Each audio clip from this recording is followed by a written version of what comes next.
Operation drop केसची धडक कारवाई. मुक्ताईनगरात लाखोंचा मुद्देमाल जप्त, अनेक संशयित ताब्यात. सोशल मीडियावर दुर्मिळ वस्तू व खजिन्याचे आमिष दाखवून फसवणूक करणाऱ्या टोळ्यांवर जळगाव पोलिसांचा मोठा प्रहार. नमस्कार, मी निखिल. आपण पाहत आहात जळगाव अपडेट न्यूज. जळगाव जिल्हा पोलिसांनी मुक्ताईनगर तालुक्यातील हलखेडा, मधपुरी आणि लाल माटोटा गावांमध्ये पहाटेच्या सुमारास राबवलेल्या ऑपरेशन ड्रॉप केस मोहिमेत मोठी कारवाई करत अनेक संशयित आरोपींना ताब्यात घेतले. सोशल मीडियाच्या माध्यमातून दुर्मिळ वस्तू, जुनी नाणी, सोन्या चांदीच्या वस्तू आणि खजिना मिळवून देण्याचे आमिष दाखवत नागरिकांची फसवणूक करणाऱ्या टोळ्यांवर ही कारवाई करण्यात आली. पोलीस अधीक्षक श्रीकांत धिवरे यांच्या मार्गदर्शनाखाली सुमारे 200 पोलीस अधिकारी आणि कर्मचाऱ्यांनी एकाच वेळी धाडसत्र राबवून विलास नथू पवार आणि अजय दादा पवार यांना अटक केली. तसेच अन्य अनेक संशयितांविरोधात विविध कायद्यान्वये गुन्हे दाखल करण्यात आले आहेत. कारवाई दरम्यान पोलिसांनी सुमारे 20 लाखांची रोकड, 30 लाखांचे सोन्याचे दागिने, 8 लाखांची चांदी, 27 मोबाईल, 4 दुचाकी, 4 चाकी वाहने, गावठी कट्टे, जिवंत काडतुसे तसेच वन्य प्राण्यांच्या कातड्यांसह मोठा मुद्देमाल जप्त केलाय. तपासात आरोपी सोशल मीडियावर बनावट व्हिडिओ प्रसारित करून नागरिकांना जाळ्यात ओढत असल्याचे समोर आले. विरोध करणाऱ्यांना धमक्या, मारहाण आणि खोट्या गुन्ह्यांची भीती दाखवून गप्प बसवण्याचे प्रकारही उघडकीस आलेत. या कारवाईमुळे परिसरातील गुन्हेगारीला मोठा आळा बसेल असा विश्वास पोलीस प्रशासनाने व्यक्त केलाय.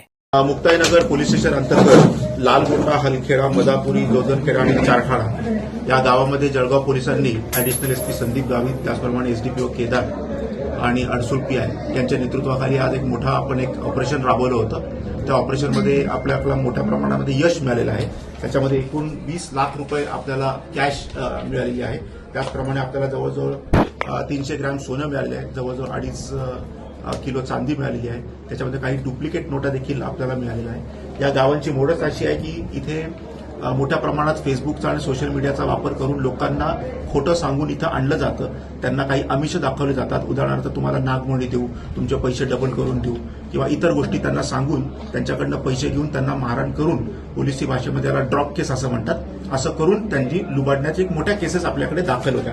आपण जर मागच्या 4 वर्षाचा याच्यामध्ये आढावा घेतला तर याच्यामध्ये दरोड्याचे 10, खून 2, जबरी चोरी 7, फसवणूक 16, दरोड्याचा प्रयत्न 1 आणि सरकारी नोकऱ्यावर हल्ला 2 अशा केसेस आपल्याकडे एकूण दाखल होते. कालच्या रेडमध्ये अजून एक दुर्दैवाची अशी भाग आहे की आपल्याला काही वन्य प्राण्यांच्या तस्करीच्या देखील आपल्याला काही मुद्देमाल मिळाले. त्याच्यामध्ये एक हरणाची स्कीन आहे, एक रॅबिटची स्कीन आहे, एक छोट्या कोल्ह्याची आपल्याकडे एक स्कीन आहे. अशा भरपूर गोष्टी आज याच्यामध्ये आपण जप्त केलेल्या आहेत. एकूण 56 आपण आरोपींना इथे आणलेलं आहे. त्यांच्या इंट्रोगेशन फॉर्म भरून घेत आहोत आणि आता गुन्हे दाखल करण्याची प्रक्रिया सुरू आहे.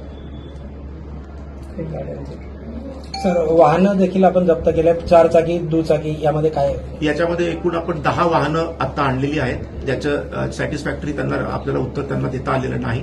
त्याचप्रमाणे एकूण 30 मोबाईल देखील आपल्याला सापडलेले आहेत, ते देखील आपण आणलेले आहे. आता तपासामध्ये आपल्याला निष्पन्न होईल की याची मोडस काय आणखी नव्हती किंवा काही फेक बँकेचे अकाउंट्स तयार केले होते का, ऑनलाईन ट्रान्झॅक्शन देखील संबंधित पीडितांकडनं ते घेत होते काय, याच्यामधून आपल्याला खुलासा होईल. याच्यामध्ये नकली नोटांचा देखील समावेश आहे की कसं? याच्यामध्ये नकली नोटा देखील मोठ्या प्रमाणात आपल्याला मिळालेल्या आहे की हे जे खोटं आमिष दाखवून लोकांना जे फसवायचे तर त्याच्यासाठी त्याचा उपयोग केला जात होता. त्याच्यामुळे नकली नोटा देखील आपल्याला मोठ्या प्रमाणात मिळालेल्या आहेत. 20 लाख रुपये कॅश आहे. काही महिलांना देखील अटक करण्यात आली. हो, आता आपण त्यांना कॉर्डन आउट केलेलं आहे. याच्यामध्ये कुठल्या कुठल्या गुन्ह्यांमध्ये त्यांचा सहभाग आहे हे आज दिवसभरात आपल्याला निष्पन्न होईल. सर, आदिवासी महिलांचा आरोप आहे की या ठिकाणी आम्हाला कोणत्याही प्रकारची म्हणजे रात्रीच्या वेळेला ज्यावेळेला ऑपरेशन राबवण्यात आलं त्यावेळेला त्रास देण्यात आला, तर नेमका काय प्रकार? मी तुम्हाला या गुन्ह्याची सगळी हिस्ट्री देखील सांगितली. मी तुम्हाला किती गुन्हे आहेत आणि किती गंभीर स्वरूपाचे गुन्हे आहेत याचं देखील मी आपल्याला आकडेमोडी दिली. त्याच्यामुळे गुन्हेगार हा गुन्हेगार असतो आणि त्याप्रमाणेच पोलीस स्ट्रिक्ट ऍक्शन घेणार.